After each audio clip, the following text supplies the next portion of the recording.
আরেকবার দেখেন তাহলে একটা জিনিস এখনই মাথায় আসবে। যখন ঠান্ডা লাগতেছে তখন দেখেন তো এটার গতিবেগটা বেশি না যখন গরম লাগতেছে তখন গতিবেগটা বেশি? বলেন। ঠান্ডার সময় বেশি। ঠান্ডার সময়। Very nice. যখন আপনার গতিবেগটা বেশি পাচ্ছেন, এখানে কি কার্বন ডাইঅক্সাইড পাচ্ছেন না অক্সিজেন? অক্সিজেনের কিন্তু ভরটা কম। কোনটা পাচ্ছেন? অক্সিজেন পাচ্ছেন। মাথায় আসতেছে কি? অক্সিজেন পাচ্ছেন। আর যখন আপনি এরকম করছেন, গরম আসতেছে, তখন কিন্তু কার্বন ডাইঅক্সাইড পাচ্ছেন। এখন আপনি একটা জিনিস খেয়াল করেন তো, বাট এই ডাইমেনশনটা আপনার মাথায় খেললো কিভাবে? এটা তো আল্লাহর রহমত। টুইস্টটা কি হঠাৎ করেই হলো না কেউ একজন নক করছে? আমি কেন বলি, মানে অনেক প্রতিভা আমাদের মধ্যে থাকে কিন্তু আমরা বুঝি না। কিন্তু নাবিল ভাই, আমার বিষয়টা মাথায় আসছে যে এগুলোর জন্য তো আপনার নিজেরও জানাশোনার প্রয়োজন আছে। মানে যেইভাবে আপনি বিষয়গুলোকে ব্যাখ্যা করেন, সেখানে তো আপনার প্রচুর জানার ব্যাপার আছে। আপনি নিজে থেকে জানেন, পড়েন, এরকম মানে এটা কিভাবে আসে আপনার মধ্যে, কিভাবে হয়? আর একটা জিনিস বলি, জি,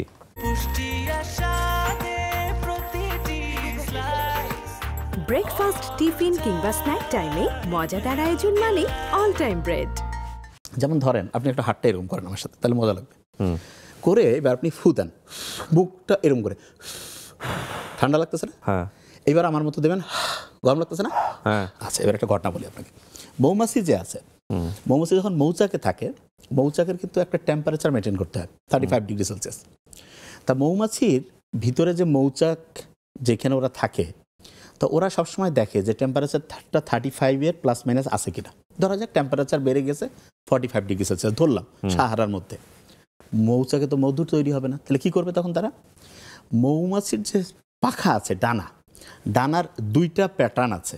প্যাটার্ন বলতে একটা হচ্ছে এক, মানে জিনিসটা বোঝার জন্য এরকম করে বলি, যেমন ঘড়ির কাঁটার দিকে ঘুরতে পারে, আবার ঘড়ির কাঁটার দিকে ঘুরতে পারে। তা একটা ঘড়ির কাঁটার দিকে যখন ঘুরবে তখন দেখা যাচ্ছে যে টেম্পারেচারটা কমতেছে। টেম্পারেচারটা কি হচ্ছে? কমে যাচ্ছে।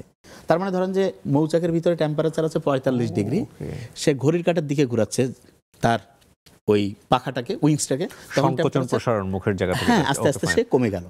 আবার ধরা যাক যে টেম্পারেচারটা হয়ে আছে 20 ডিগ্রি সেলসিয়াস, তখন বাড়াতে হবে। তখন যখন বাড়াতে হবে তখন কি করবে? সে তখন ঘড়ির কাঁটার বিপরীতে সে ঘোরাবে।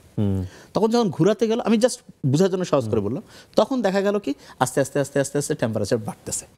এখন আপনি দেখেন এই যে মৌমাছির যে ডানার যে এই মানে হচ্ছে বলা যেতে পারে পরস্পর বিপরীত ধর্মী যে এই যে ঝাপ, মানে পাখাকে হচ্ছে মুভ করার যে ব্যাপার, এটাতে একবার তাপমাত্রা সে বাড়াতে পারে, একবার কমাতে পারে। এবং এটা যে ঠিক সেটা আপনি দেখেন, আপনি মুখের ভিতরেই কিন্তু আপনি জাস্ট এখানে গতিশক্তি বিভব শক্তির একটা পারস্পরিক ট্রান্সফর্ম হচ্ছে, একবার গরম লাগতেছে, একবার ঠান্ডা। আচ্ছা, এখন আপনি এখান থেকে অন্য একটা জিনিস বের করতে পারেন। আপনি খেয়াল করে দেখেন, আরেকবার দেখেন তাহলে একটা জিনিস এখনই মাথায় আসবে। যখন ঠান্ডা লাগতেছে তখন দেখেন তো এটার গতিবেগটা বেশি না যখন গরম লাগতেছে তখন গতিবেগটা বেশি? বলেন। ঠান্ডার সময় বেশি। ঠান্ডার সময়। Very nice. এবার আপনার একটা জিনিস আমি বলি, অক্সিজেন আছে না, অক্সিজেনের একটা আণবিক ভর আছে 32, আর কার্বন ডাইঅক্সাইড যেটা এটা 44। স্বাভাবিকভাবে যে কেউ বলে যে যেটার আণবিক ভর কম, মানে আমি সহজ করে আরো বলি, একজন 32 কেজি ওজনের একটা জিনিস, একটা 44 কেজি, কোনটা ঠেলা মারলে বেশি জোরে দৌড়াবে? 32, 44, বেশি জোরে দৌড়াবে?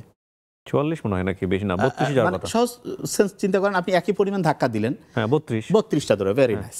তার মানে কেন? কারণ আপনি জানেন যে এটা ওজন কম, মানে এটার ভরটা কম আছে, এটা ধাক্কা দিলে বেশি দূর সে চলে যাবে। 44টা কম। আচ্ছা, এবার আপনি আমাকে বলেন তো, যখন আপনার গতিবেগটা বেশি পাচ্ছেন, এখানে কি কার্বন ডাইঅক্সাইড পাচ্ছেন না অক্সিজেন? অক্সিজেনের কিন্তু ভরটা কম। কোনটা পাচ্ছেন? অক্সিজেন পাচ্ছেন। মাথায় আসতেছে কি? অক্সিজেন পাচ্ছেন। আর যখন আপনি এরকম করছেন, গরম আসতেছে, তখন কিন্তু কার্বন ডাইঅক্সাইড পাচ্ছেন।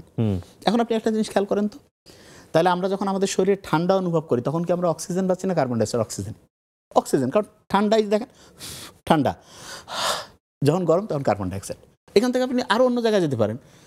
মা সাধারণত কি হয়, ঠান্ডা না গরম? সাধারণত ঠান্ডা, সাধারণত। তাহলে মা হচ্ছে অক্সিজেন, বাবা হচ্ছে গরম, কার্বন ডাইঅক্সাইড। তার মানে আপনি পড়াটাকে এইভাবে করেন। আপনি বুঝতে পারছেন আমার কথা আমি কি বলছি? বাট এই ডাইমেনশনটা আপনার মাথায় খেললো কিভাবে? এটা তো আল্লাহর রহমত।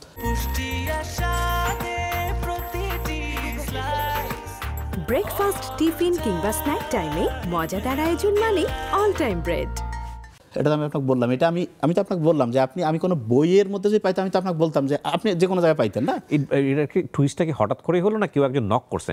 আমি কেন বলি, মানে অনেক প্রতিভা আমাদের মধ্যে থাকে কিন্তু আমরা বুঝি না। কেউ একজন এসে আমাদেরকে বলে বা কোনো একটা ঘটনা আমাদেরকে মনে করিয়ে দেয় যে ইউ আর স্পেশাল।